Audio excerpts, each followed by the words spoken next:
8 es la contraseña para los que van llegando.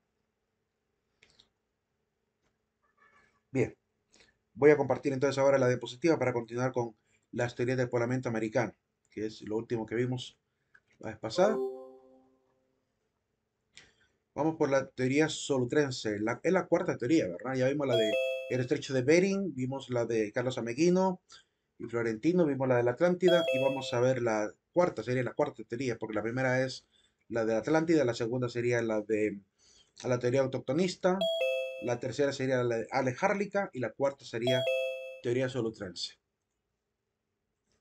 Bien, esta teoría solutrense se basa en el hallazgo en todo lo que sería el norte y nororiente de Estados Unidos, de obviamente vestigios de paso humano, ¿verdad? Me refiero a puntas de lanza, puntas de flecha que se han ido encontrando por ahí.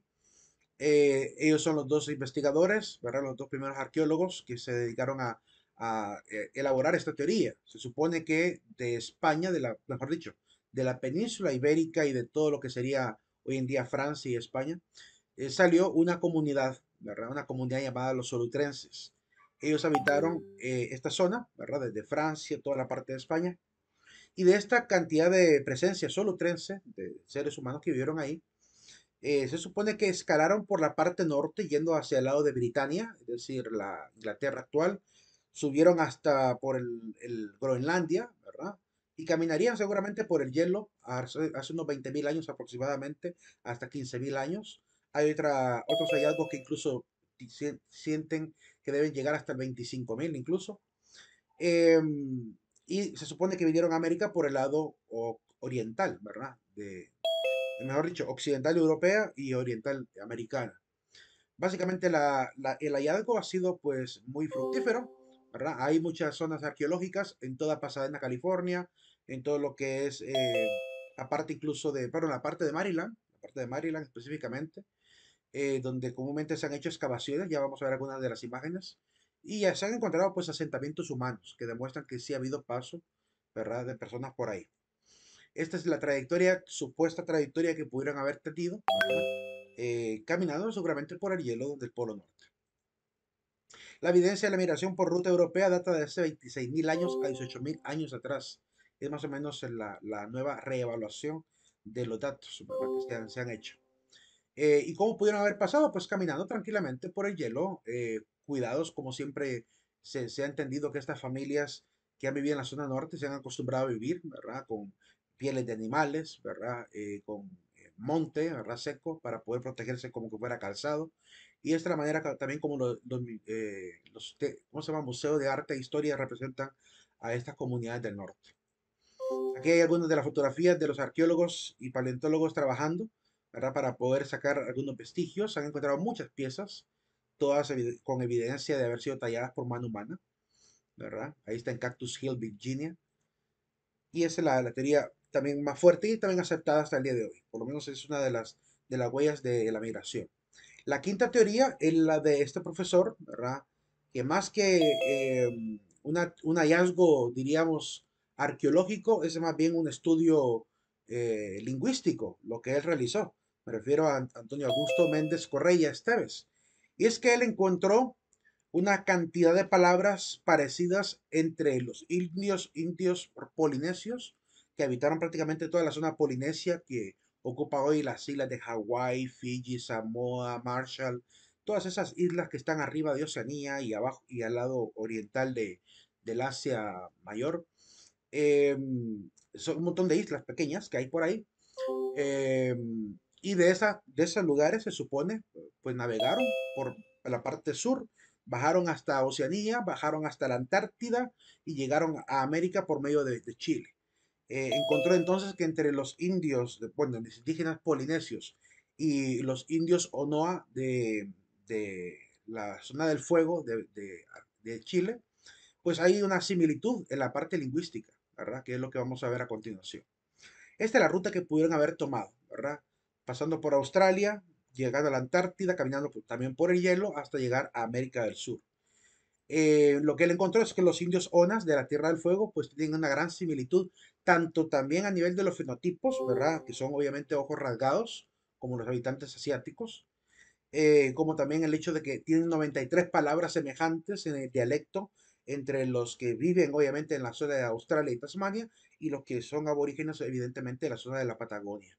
Entonces, es un hallazgo más bien de carácter cultural, ¿verdad? Lo que él ha hecho, ¿verdad? Y que demuestra que en realidad sí tuvieron que haber venido de allá. Hoy en día, pues hay una gran similitud, ¿verdad? Con esa oleada de las Polinesias. De hecho, Paul Rivet, que es la sexta teoría, va a incluir esta junto con la de Bering y junto con la de Correa Méndez. Es decir, para Paul Rivet hubo tres migraciones, no solamente la que dice Correa por debajo, ¿verdad? No solamente la que dicen tanto Stanford como Bradley y los hermanos Cooperon y Harlica, que dicen que es por el norte. Él va a agregar también la ruta central, que es evidentemente de las islas, de cada una de las islas, hasta la isla de Pascua y de la isla de Pascua prácticamente América. Es Paul Rivet el que realizó esta teoría del poblamiento americano que incluye, como digo, las otras dos, más la tercera que él agrega. Es un etnólogo, ¿verdad? Estudioso de la cultura, y esta es la forma como él considera que vinieron a América. Tuvieron que haber llegado a la zona de Perú, Chile, la parte centroamericana, viajando por todas las islas polinesias, ¿verdad? Tanto los melanesios como polinesios, ya que toda esa región evidentemente está subdividida de esa manera. De hecho, aquí podemos ver la Micronesia, la Melanesia y la Polinesia. Se le llama así, pues, a un montón de islas pequeñas, medianas y diversas, ¿verdad? Que hay obviamente en toda esa región. Para, seguramente ustedes podrán leer ahí, ¿verdad? Nueva Guinea, Nueva Caledonia, Tonga, Islas Cook, Samoa, Marquesas, las Marshall, las Islas Caroline, las Mariana, incluso de la zona de Filipinas para acá. Entonces, hay Nueva Zelanda, evidentemente. Hay una gran similitud cultural y no podemos negarlo.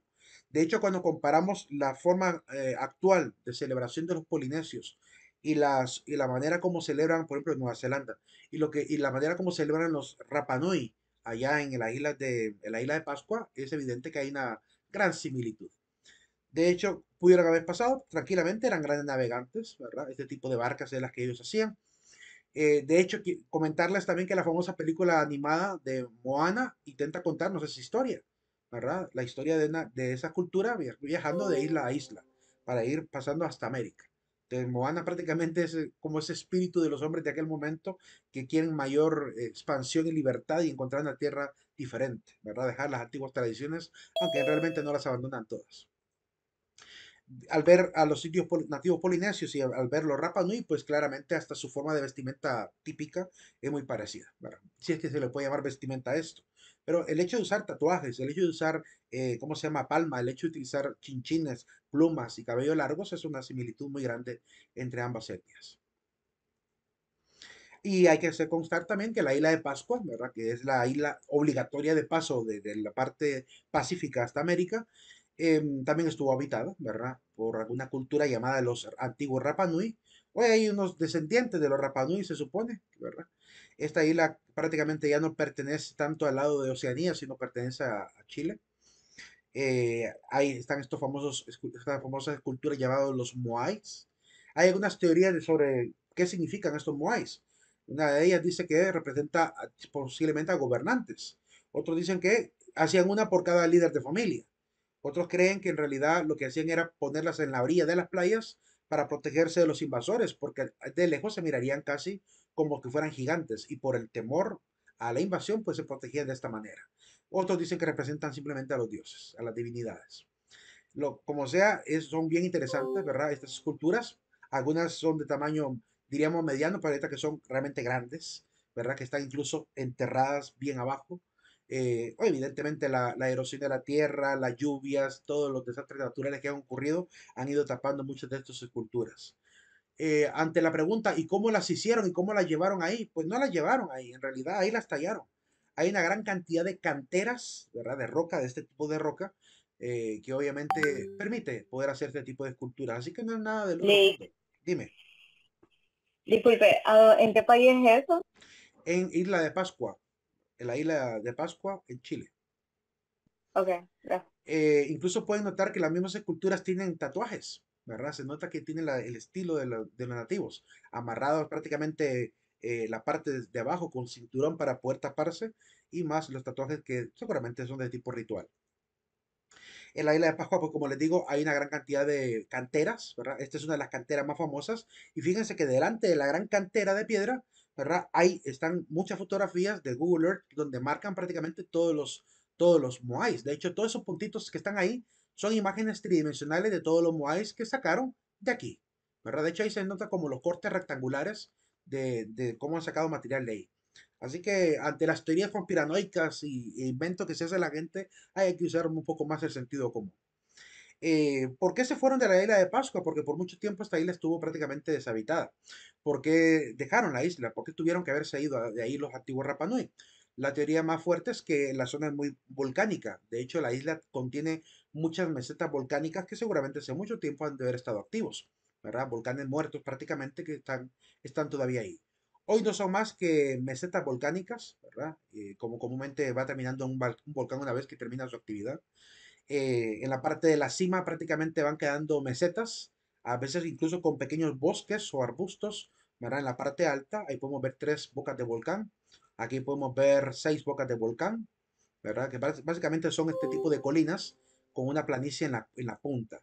Y a veces, como les digo, se nota un verdor en la parte central de esas mesetas volcánicas porque la tierra es bastante fértil ahí, ¿verdad? Y seguramente se mantiene con vida, a veces incluso bosques completos, como el volcán este que voy a mostrarles, que es el volcán Poike, ¿verdad? Este volcancito que tiene, bueno, la cúspide tiene un bosque seco prácticamente en la parte alta.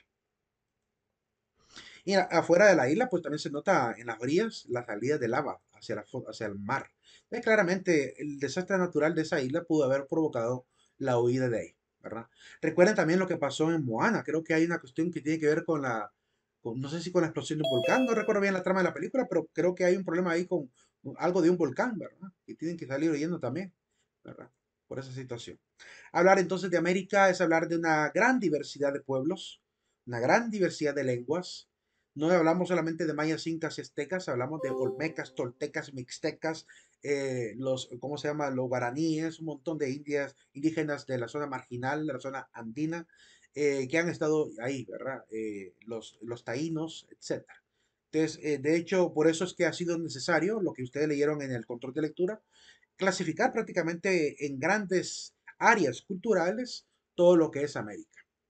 De hecho, es el siguiente tema. Vamos a hablar un poquito de las etapas culturales de la historia americana. Eh, Claramente nos vamos a ir acercando un poquito a la cultura maya, porque prácticamente la cultura maya es su forma de historia es un paradigma, ¿verdad?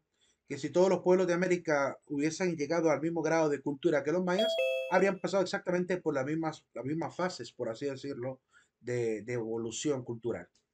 Veamos entonces cuáles son las etapas culturales. Recuerden que en el control de lectura pues había una gran cantidad. Aquí nos va a tocar que hablar más que todo de la zona mesoamericana, pero vale la pena hacer un pequeño repaso de esto que ustedes ya leyeron. No las voy a mencionar todas, solamente algunas, las más importantes y las más grandes áreas. ¿Verdad? La primera es la Mesoamérica, que incluye las grandes culturas como los aztecas, gran fuerte y reino, ¿verdad? Imperial y además bien organizado, ¿verdad? A nivel militar. Fue un gobierno militarista, al igual que el de los mayas. Los mayas también, los toltecas, los olmecas, ¿verdad? Que son pueblos que se van a fusionar, ¿verdad? Pueblos del norte prácticamente se unen con los pueblos que vienen del sur y van a fundar prácticamente este tipo de comunidades llamadas los pueblos mayenses. Y los zapotecas, los mixtecas, ¿verdad? Que prácticamente habitaron toda la zona de México hasta la parte occidental de Honduras, hasta la parte incluso casi total de El Salvador.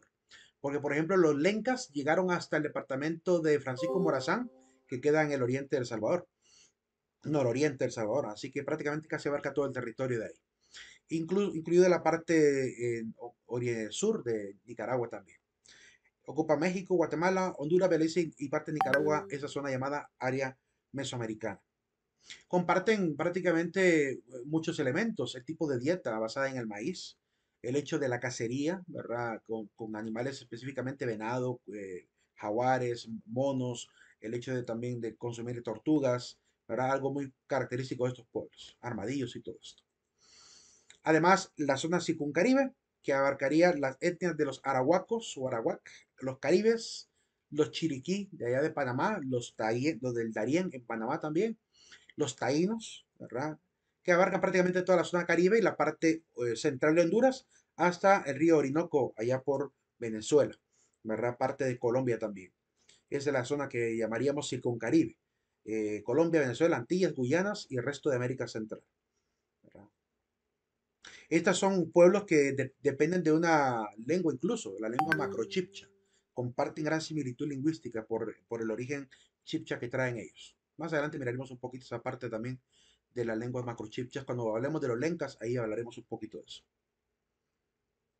Por otro lado, también está el área andina, que es esta área donde básicamente es el imperio de los incas, ¿verdad? Los que habitan ahí, y las áreas marginales, que tienen que ver con los pueblos ya de la zona del Brasil prácticamente, de Bolivia prácticamente, Uruguay, que son etnias bien que podrían descender de la misma raíz, pero estaban bastante dispersas en toda esa área, que es una área bastante grande en realidad, como los chaqueños, ¿verdad? Los guaraníes, toda el área chaqueña, Brasil Oriental y Sudamérica. Son lo que llamamos el área marginal.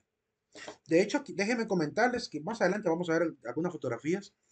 En esta área marginal, recientemente, no sé si fue en el año, tengo un poco de confusión con el año, no sé si fue el año 2005, 2006 o 2015, no recuerdo bien. Pero hay un fotógrafo llamado Stucker que andaba fotografiando con drones esa zona del Amazonas, allá cerca de Bolivia, por el estado de Sucre, y encontró en una región llamada Catzinagua, encontró a una etnia de aproximadamente 200 habitantes que no habían entrado en contacto todavía con ningún ladino, con ningún mestizo, ni siquiera español. O sea que encontró una etnia intacta que nunca había entrado en interacción con ningún otro pueblo cercano. Aún así, son de origen guaraní, es decir, la lengua de ellos desciende del guaraní. El guaraní evolucionaría evidentemente con el castellano, con la mezcla castellana, pero eh, para poder entrar por tierra a hablar con ellos, porque se comportaron de una manera, diríamos, muy huraña, ¿verdad? Muy apáticos para poder entrar en relación. Cuando vieron el dron, le empezaron a tirar flechas, ¿verdad? Con los grandes arcos que tienen grandísimos, ¿verdad? Casi el tamaño de una persona.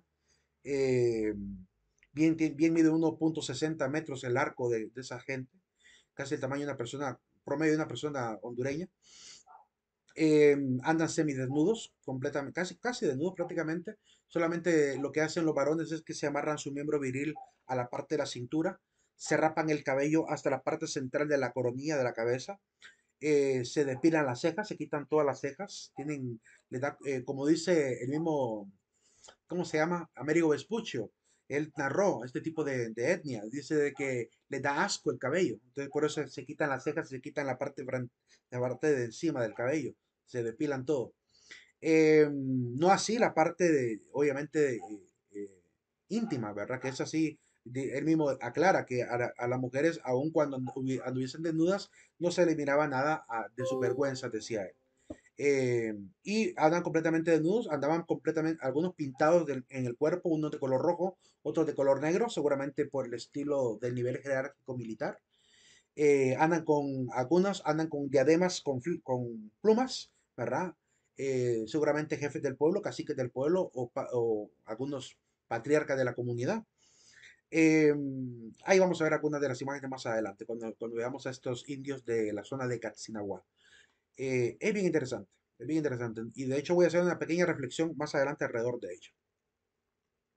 Román Piñachán, el antropólogo y arqueólogo mexicano, nos regaló una distribución de la historia americana basada en la siguiente división, diríamos, de etapas históricas. No lo habíamos mencionado, pero es bueno que lo mencionemos a partir de hoy, porque se acerca mucho a la forma en cómo vamos a distribuir también la periodización maya. Él dice que hubo una época de cacería y recolección hace 50.000 a 30.000 años atrás. Luego vino la etapa del sedentarismo, ¿verdad? Del año 5.000 al año 1200. Luego vendría la época diríamos, del apogeo de la cultura, ¿verdad? Aparecen los grandes pueblos y estados teocráticos basados evidentemente en la religión. Cuando decimos que hay un estado teocrático, estamos diciendo que los que gobiernan son los sacerdotes, ¿verdad? En nombre de los dioses.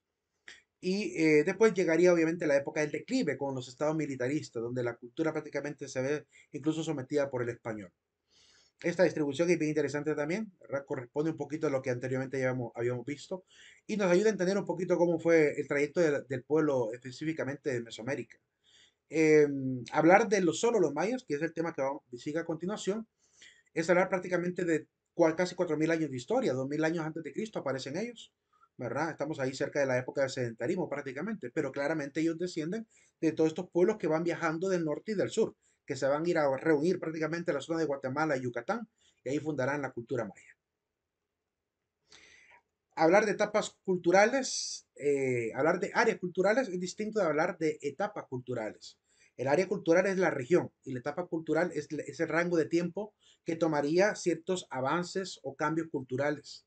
En este caso, se narra tres periodos: el periodo preclásico, el periodo clásico y el posclásico. No se complicaron mucho la vida para ponerle nombre a cada periodo.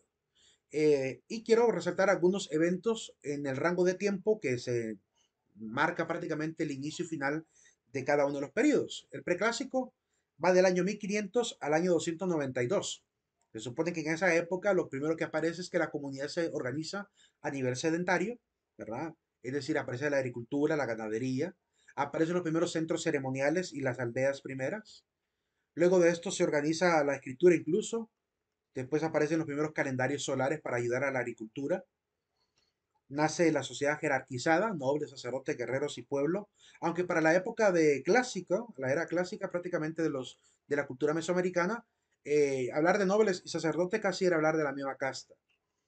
Y la fundación de Teotihuacán, ¿verdad? Que es uno de los primeros pueblos donde estarían los olmecas y toltecas, que después se van a fusionar con algunos habitantes que vienen de la zona macrochipcha y fundarían más adelante la primera gran ciudad maya, ¿verdad? Ya mencionaremos cuáles.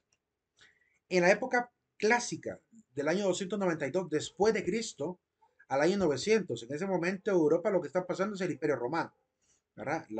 Prácticamente la parte de la persecución cristiana todavía estaba en vigencia hasta que cae el Imperio Romano en 400 y estamos en la época prácticamente después del Imperio Carolingio, ¿verdad? Es la época del militarismo, es la época donde aparece Tikal como primera ciudad maya. Se supone que a esa región de Tikal le van a llamar Mayapán. Se supone, no sé si es a esa ciudad o es a Tikal, si es a Tikal o es a Chichen Itza. Pero hay una ciudad maya que aparece en los libros, sobre todo en los poéticos, donde pareciera que se refieren a una de estas dos ciudades. El gran desarrollo de la agricultura, ¿verdad? Aparece un aumento de tecnología y también de armamento. Hay una intensificación del comercio. Se consolida la jerarquización política, sacerdotal, social y militar. Aparecen los grandes centros ceremoniales, ¿verdad? Comúnmente pintados de blanco, decorados con colores naturales. Y a veces casos extraños, como el caso del Templo Rosalila, que más adelante miraremos. Florecen las ciencias, las artes y la historia. Aunque yo creo que el Templo Rosalila no es una excepción, porque se cree que Tikal también estuvo pintada de esa manera, ¿verdad? Con colores rosados, ¿verdad? Muy parecidos, o rojizos o rosados.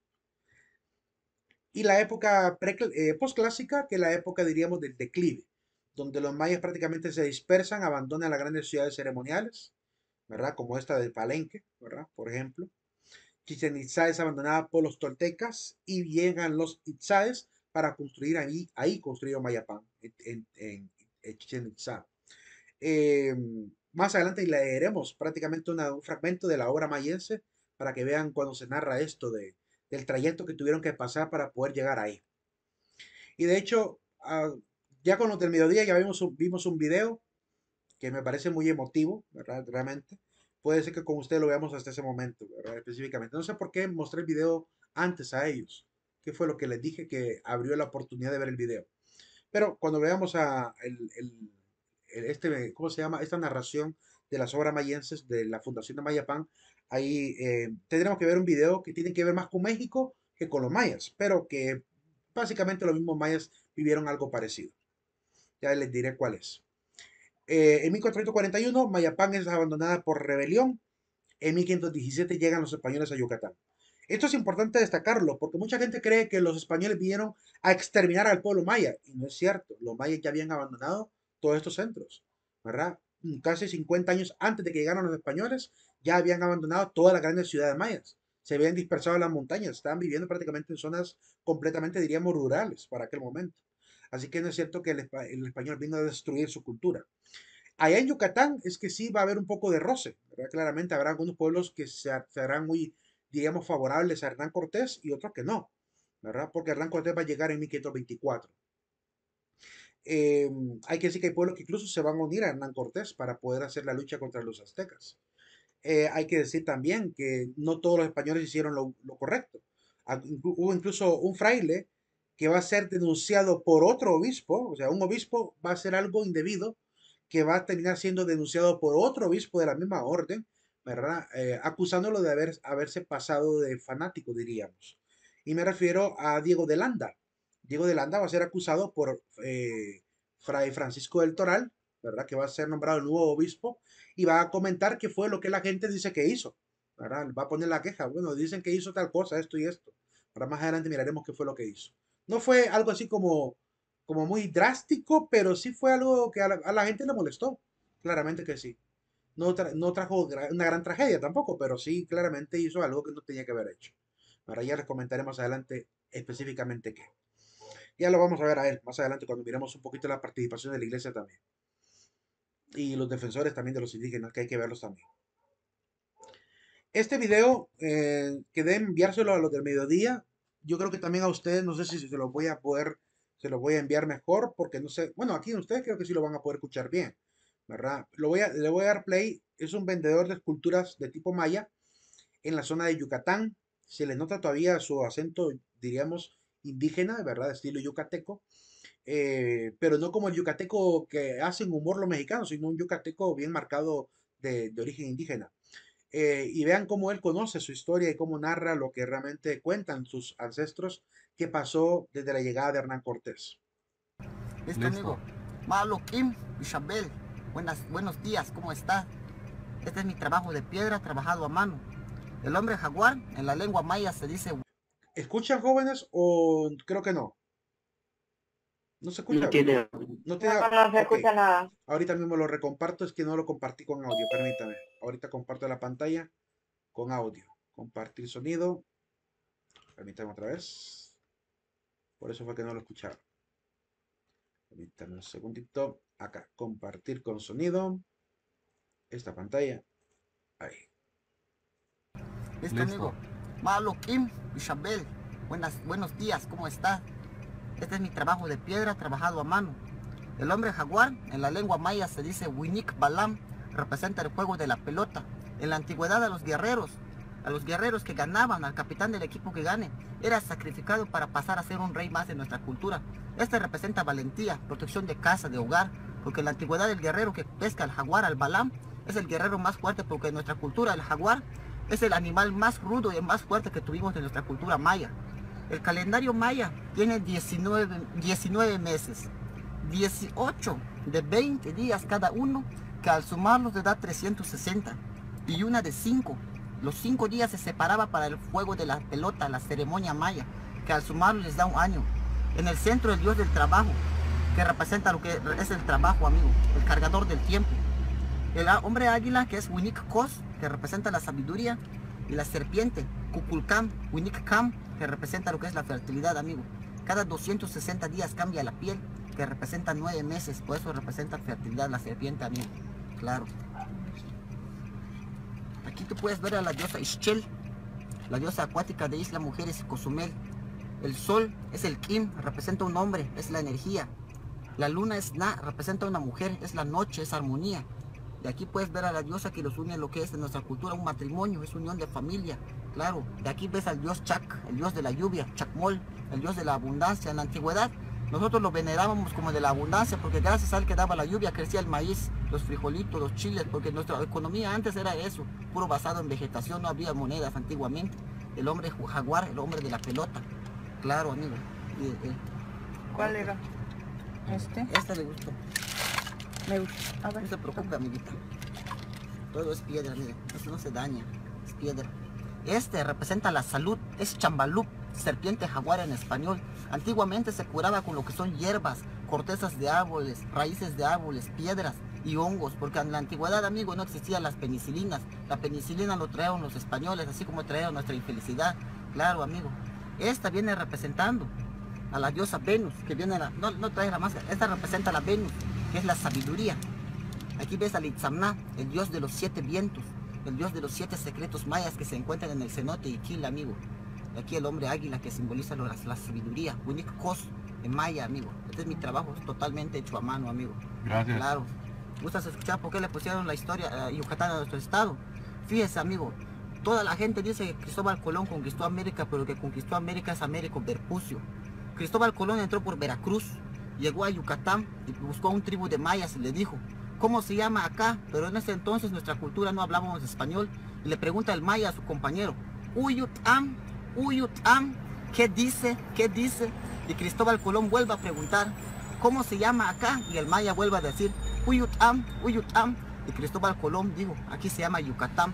Pero sinceramente lo que fue es la confusión de la palabra, porque Uyutam quiere decir ¿qué dice? ¿qué dice? Le preguntaba a su compañero, amigo. Claro, esa es nuestra historia original de Yucatán. Explora internet, amigo, te aseguro que todo lo que yo te digo es verdad, amigo. Chichen Itza, boca de pozo de los Itzaes. Chi es boca, Chem es pozo, Itza son los indios mayas antiguos que hicieron la pirámide, porque en un códice de los 7 códices que existían en nuestra cultura, quemó 4 frailegos de lana y nos quedó 3, y en uno dice, los itzaes, que somos nosotros, se fueron porque no quisieron ver la llegada de los chules son los blancos, los españoles, porque a su llegada se acabó la ceremonia, la felicidad, la alegría, vino la peste, vino la esclavitud, y nosotros, pues la verdad, pues vino la violación entre nuestras razas, nos deshicieron a nosotros, amigo. Claro, esa es nuestra cultura maya original, amigo. Claro, me gusta. Es interesante bueno, primero la manera como maneja su historia claramente, su propia historia. Em, la manera como también reconocen ellos que hubo destrucción de códices por medio de Diego de Landa, que eso sí ocurrió. De hecho, esa es una de las cosas que él hizo que no tenía que haber hecho. Otros frailes, a diferencia de Diego de Landa, lo que hicieron más bien fue traducir las obras mayas y llevarlas a Europa, como pasó con Charles Etienne Bourbeuf, que lo que él hizo fue traducir la obra al francés, la extrajo en español de San Carlos Borromeo, se la llevó la obra de Popol Vuh y la republica en Francia con el nombre de Popol Vuh, el libro sagrado de los mayas. Y es decir, con mayor prudencia, ¿verdad? Más bien hacen de estas obras una obra de lectura para los mismos ministros del Santo Evangelio. A diferencia de este obispo que intentando, diríamos, seguir una especie de rabia quizá contra toda idolatría, como podrían haber hecho incluso si hubiesen metido los protestantes en ese momento, seguramente habrían arrasado con toda idolatría. Porque el mismo pueblo de Israel también lo hacía. Pueblo donde había idolatría, arrasaban con todas las esculturas, con todos los escritos, arrasaban con todo, con tal de depurar aquella ciudad de la idolatría.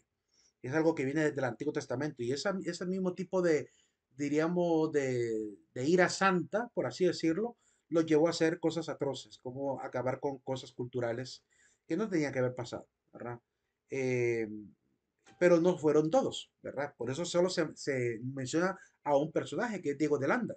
De ahí no hay otro nombre en toda América que se haya mencionado que haya hecho exactamente lo mismo que hizo Diego de Landa. Solo a él se le ataca de manera directa. Pues porque obviamente hay más personajes que hicieron todo lo contrario, como les digo, que más bien respaldaron esta cultura. Eh, es bien interesante. A mí me parece magnífica la manera como él conoce su historia y qué hermoso el trabajo maya que hace también, ¿verdad? Muy al estilo maya, exactamente así tal cual pudieran haber sido también las estelas mayas, que hoy por la erosión de la lluvia y todo esto están un poquito desgastadas, pero habiéndolas hechas en piedra, han de haber sido muy hermosas en realidad, así como se miran en la imagen, en el video. Bien, prosiguiendo. Hablemos de los mayas. Vamos a hablar de la época prehispánica. Vamos por la unidad número 3. La época prehispánica, los mayas, vamos a hablar de los aportes culturales. Estamos avanzando. Recuerden que a partir del tema, quiero ver, a partir del tema, se me escapa el tema que, hasta dónde va a llegar el examen. Bueno, ahí les informo por medio del chat hasta dónde llegaría. Pero prácticamente es toda la introducción a la historia, ¿verdad? Hasta ahí llegaría el examen. A partir de las teorías del Parlamento Americano en adelante ya sería prácticamente para el segundo parcial. ¿Verdad? Así que hay tiempo suficiente para repasar y para estudiar y para poder prepararse para ese examen solo que tiene que ver con la introducción a la historia. pero ya lo de los mayas en adelante. Siempre escriban en el chat, por favor. Sí. Ok, ok. No, o sea, simplemente entendamos eso. Toda la introducción de la historia entra a examen. Todo lo que es del poblamiento americano en adelante entra para segundo parcial. ¿Verdad? Simplemente ténganlo claro y no se les va a olvidar. Pero lo voy a recordar en todo caso por el chat. Si está bien si quieren que lo coloque ahí. Bien, hablemos de los mayas. Eh, ¿Qué más quisiera yo tener 6 meses para hablar incluso de los aztecas, de los incas, para hablar de las culturas estas que también son interesantes? Eh, Historias bien interesantes también con la llegada de los mayas, como llegada de los conquistadores como Hernán Cortés. Aquí mencionaremos a Hernán Cortés más adelante, cuando hablemos ya de la zona del territorio que ocuparía Honduras, ¿verdad? Porque va a llegar a Honduras también, va a llegar a Honduras. Hablar de los mayas es hablar prácticamente de casi 4000 años de historia, ¿verdad? 2000 años antes de Cristo y los 1500, como 3000 años prácticamente, porque serían los 2000 años antes de Cristo y 1500 años aproximadamente después de Cristo. 3500 años aproximadamente de historia. Esta zona de color verde, naranja y verde claro es la zona que ocuparía prácticamente en la zona de Maya. Vean que ahí atrás, ahí arriba dice Mayapún, ¿verdad? La famosa Mayapán, Chichén Itzá está muy cerca, Uxmal, ¿verdad? Sayil, Tikal, Palenque, Piedras Negras, Yaxchilán, Bonampak, Naranjo, Copán, Utatlán, algunos centros ceremoniales importantes. Podemos ver ahí la civilización huaxteca, ¿verdad? En la parte norte que pudieron haber bajado a formar parte de este territorio. Primero está la parte central de lo que sería México y Guatemala, que sería la parte más antigua del Imperio Maya. La parte de arriba sería el nuevo Imperio Maya y la parte de abajo sería la zona de mayor expansión de la cultura maya. La cultura maya, hace 2000 años se supone que comienza la historia de los mayas. Hablar de ellos es hablar también de una jerarquía social. Esa jerarquía, aquí voy a hacer uso de algunas imágenes de la famosa película de Apocalipto. ¿Se acuerdan de la película de Mel Gibson? ¿La vieron? ¿Vieron la película de Apocalipto que hizo Mel Gibson? A mí me parece fantástica la película y a la vez me llena de mucha vergüenza que a pesar de Guatemala, Honduras, El Salvador prácticamente estar repletos de cultura mayense, con incluso herederos de la cultura maya, como los náhuatl, la parte de los indios quiché, todos los indios chortís, ¿verdad? Incluso los lencas, que provienen también de esta misma familia mayense. A pesar de todo ello, nuestros gobiernos nunca se hayan interesado en hacer una película sobre los mayas, ¿verdad? No les ha llamado nunca la atención. Eh, Se apoya otro tipo de cine en este país, el vulgar, el cómico, y la parte que llevaría obviamente a levantar la cultura hondureña, como que no les interesa demasiado.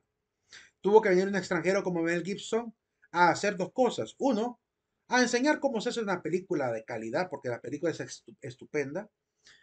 Y dos, también a acabar con el mito, acabar con la leyenda de que los malos siempre fueron los españoles, porque hay que contar también la otra historia. ¿Verdad? Y lo que Mel Gibson hizo, como él es un hombre así antiprogre, ¿verdad?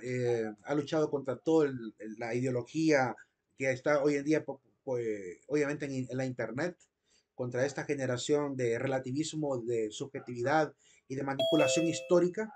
Y basado en una buena investigación, hizo esta película tratando de también demostrar el nivel de cultura y de crueldad también de la cultura maya para que no se anden llenando las redes sociales de la idea de pensar que cuando vinieron los españoles, los mayas vivían en una especie de jardín del Edén, donde todos vivían así regalándose, no sé, venaditos, ¿verdad? Y comiendo todo el mundo en tranquilidad, sin mayor problema.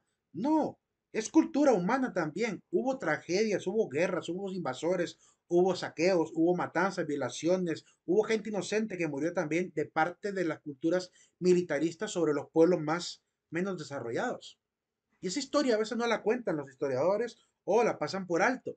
Y cuando la gente no cuenta esto, los jóvenes que leen la historia creen que el español es el que vino a destruir todo y a saquear todo, como que los mayas no estuvieran también haciendo exactamente lo mismo o los aztecas no estuvieran haciendo exactamente lo mismo con los pueblos aledaños. La razón por la cual, como les dije anteriormente, Hernán Cortés logró ganar la guerra contra los aztecas, ni siquiera hay que decir que ganó él, porque esa guerra fue más indígena que española. Quien la va a ganar va a ser prácticamente la etnia de los aztecas, que se van a unir con él, ¿verdad? Estamos hablando de una gran cantidad de hombres que se unieron a esa campaña con él. Así que hay que contar esta historia y me parece genial que si no han visto la película la puedan ver. Desgraciadamente, aquí viene una crítica contemporánea. Desgraciadamente la película quedó como película de streaming en Prime Video. Valga la publicidad. Está en Prime Video, pero no sé por qué, ni entiendo por qué está bloqueada para Honduras, para América Central. No podemos verla ni en Guatemala, ni en Honduras, ni en El Salvador. ¿Cuáles serán los motivos? No entiendo. Lo que sí sé es que la gente a veces lucha contra la corriente y trata de ocultar cosas porque no les conviene, ¿verdad? Porque quizá la película presenta la crueldad del indígena y lo que más bien pretenden estos tipos de canales de streaming es tapar la verdad sobre esto, ¿verdad? Quizá. O por otro lado, como Mel Gibson también es un disidente de Hollywood, tal vez han censurado sus películas también, puede ser también. O simplemente nos consideran una región corrupta y por tanto tienen miedo a negociar con nosotros y por eso nos han quitado la oportunidad de comprar el streaming de esa película. También puede ser. No sé, hay tantas posibilidades. Lo cierto es que la película no está ya disponible en la página legal de streaming de Prime Video. Así que, les decía a los del mediodía, qué gran problema. Porque si nos tienen censurada la película, porque de repente hay problemas diplomáticos, porque consideran que el país es corrupto, pues no nos están ayudando, porque más bien nos obligan a buscar la piratería, es decir, a ser más corruptos. Porque va a tocar que ver pirata la película, porque ahora no vamos a poder ni siquiera verla legalmente. Pero bueno, la película vale la pena. Y representa esta historia, ¿verdad?, de la cultura maya. Quiero hacer la advertencia de que esa película trata de hablar de los tres periodos mayenses, de la preclásica, clásica y posclásica. Es decir, esas tres etapas prácticamente están sintetizadas en esas 2 horas y media de película. Casi 2 horas 40 creo que dura. Em, Así que no les extrañe que primero comienzan con unos pueblitos muy rurales, diríamos, muy de montaña, luego se van a los grandes centros ceremoniales, la era del clásico, y por último terminan encontrándose a los españoles, la época de posclásico. O sea, como os digo, pareciera más bien que él intentó sintetizar en una sola película todo lo que ha sido la historia maya. Y me parece estupenda la manera como la presentó. No es coherente con la historia, pero es genial, por lo menos porque representa la riqueza de la cultura, la exquisita, ¿cómo se llama? Eh, Arquitectura, su nivel y jerarquía social, que es la que voy a presentar a continuación, está bien estipulada y se nota, ¿verdad? Para los que saben historia, se nota muy bien quiénes eran quiénes. Veamos el primer nivel de la cultura maya. Los Alachuinik, como dije, es una cultura teocéntrica, por lo cual los mismos gobernantes son considerados sacerdotes, ¿verdad? Y a veces hijos de los dioses. Después de ellos llegan los que serían los sumos sacerdotes a nivel religioso, que son los Akinmai. A veces incluso el Alach Uinik era considerado también sumo sacerdote, ¿verdad? Y estos pasaban a ser entonces un sacerdocio de segundo grado. Debajo de los Akinmai estarían los señores, los Bakap, los jefes principales de las diferentes comunidades y gobiernos, por así decirlo. Hay que recordar que la cultura maya es hablar de reinos, ¿verdad? Y a veces estaban aliados en pequeñas ligas, por así decirlo, o reinos hermanos. Y a veces reinos enemigos también. Los mayordomos reales que estarían a servicio, obviamente, de la parte de las ceremonias, son los que llevan las ofrendas, los que traen de repente a los reos, los suben de repente a los altares, ¿verdad? Están ahí, obviamente, cuidando también a la gente noble. Los consejos del Estado, de los sacerdotes y gente principal. Aquí cuando decimos sacerdotes nos referimos a los akin, que son sacerdotes regulares. Algo así como los acólitos, ¿verdad? Como acólitos que están ahí sirviendo también para llevar ciertas ofrendas. Los nacón, que son los guerreros, los jefes guerreros. Después los comerciantes. Y por último los artesanos y campesinos. Y hay un nivel más bajo todavía que no sería considerado una clase social, pero deberían de estar considerados los esclavos, ¿verdad? Que obviamente eran llevados para la parte de la construcción y trabajos forzados, como también para el sacrificio a los dioses. Era una cultura. Así que la historia maya, si la vamos a contar, contémosla bien, ¿verdad? Es decir, con todos los detalles, pros y contras, moralidades e inmoralidades. Porque claramente si vamos a hacer un repaso de la historia y vamos a intentar hacer un juicio crítico, pues hay que hacerlo de manera coherente. ¿Verdad? No deberíamos de hacerlo porque es el pasado, pero al menos describirlo como tendría que haber sido, como tendría que ser, ¿verdad? Basado en los hechos. Por cierto, lo que están de blanco ahí no es que es porque usaban la especie de cal para pintar los edificios antes de echar los tintes de colores. Bien, fundamentos de la cosmogonía maya. ¿Alguna pregunta hasta ahora con respecto a esta jerarquía? Vean la película, está bien hecha, vale la pena, ¿verdad? Ahí donde uno entiende entonces por qué a veces las esculturas mayas presentan a hombres muy cabezones, pero es porque realmente usan gorros, sombreros, ¿verdad? Tocados, ¿verdad? Penachos, son peinados. Entonces es parte de la cultura maya, ¿verdad? Es parte de ese sistema. Los mayas tenían incluso la costumbre de aplanar la cabeza, de levantar prácticamente la coronilla, a obligar a la coronilla a subir. Es decir, por algún motivo, tanto en América del Sur como América también central, los indígenas creían que eso era símbolo de belleza, ¿verdad? El hecho de que la parte del cráneo la achataran, ¿verdad? Hasta formar una forma casi diríamos entre cilíndrica y piramidal de la cabeza, una forma casi como alien se miraban los niños, ¿verdad? Y llegaban adultos así también, decorados. Entonces, por eso es que a veces también se les dibuja con ese tipo de rostro alargado, ¿verdad? ¿De dónde obtuvieron ellos la idea de que eso les hacía ver más bellos? Ni idea. Pero lo que sí es cierto que lo hacían. A veces incluso les ponían tablillas en la cabeza a los niños para alargar prácticamente la parte del cráneo. Obviamente, eso era una práctica que hacían solamente los nobles. Eran los que comúnmente estaban llamados a embellecerse así. Más adelante miraremos algunos aportes de la cultura maya donde notaremos las capacidades incluso de los médicos de aquel momento. Fundamentos de la cosmovisión maya. Si no hay alguna pregunta, prosigo. Em, para el maya. ¿Cómo se hacían esas cosas? ¿Cómo? ¿Cómo? Le estoy preguntando de que cómo es que se abrían ellos sus cuerpos para ponerse todos esos tipos de aretes que se ven. Los aretes, sí, tenían todo tipo de decoraciones, incluso se hacían incrustaciones endodónticas, es decir, se metían jade, se metían amatista en los dientes para embellecerlo, con sobre todo los nobles. Los nobles son los que tenían esa capacidad de hacer ese tipo de intervenciones casi quirúrgicas, diríamos, ¿verdad? Para poder embellecerse, ¿verdad? Se metían piedritas en los dientes. De hecho, la tumba de 18 Conejo se llegó a, perdón, la tumba de Kinich Jacques Comeau se logró identificar a Kinich por esa particularidad. Ya miraremos más adelante las imágenes. Ahí nos vamos a quedar, vamos al aula virtual para colocar la asistencia. ¿Verdad? Bienvenido a que acaba de entrar recientemente para marcar asistencia. Vamos a ver. La contraseña final es la siguiente. Fuerte. La palabra fuerte. Pasen un excelente día, jóvenes. Nos vemos el día de mañana. Feliz tarde, Lick. Feliz tarde a todos. Feliz tarde, Lick. Feliz tarde. Feliz tarde.